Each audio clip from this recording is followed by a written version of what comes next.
নমস্কার। কবিগুরু রবীন্দ্রনাথ ঠাকুরের কবিতা প্রশ্ন। মা গো, আমায় ছুটি দিতে বল, সকাল থেকে পড়েছি যে মেলা। এখন আমি তোমার ঘরে বসে করবো শুধু পড়া পড়া খেলা। তুমি বলছো দুপুর এখন সবে, না হয় যেন সত্যিই হলো তাই। একদিনও কি দুপুর বেলা হলে বিকেল হলো মনে করতে নাই। আমি তো বেশ ভাবতে পারি মনে, সূর্যি ডুবে গেছে মাঠের শেষে। বাগদি বুড়ি চুবড়ি ভরে নিয়ে শাক তুলেছে পুকুর ধারে এসে। আধার হলো মাদার গাছের তলা, কালি হয়ে এলো দিঘির জল।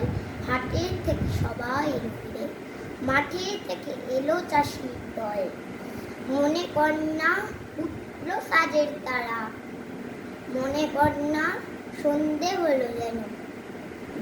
রাতের বেলা দুপুর যদি হয়, দুপুর বেলা রাত কেন হবে?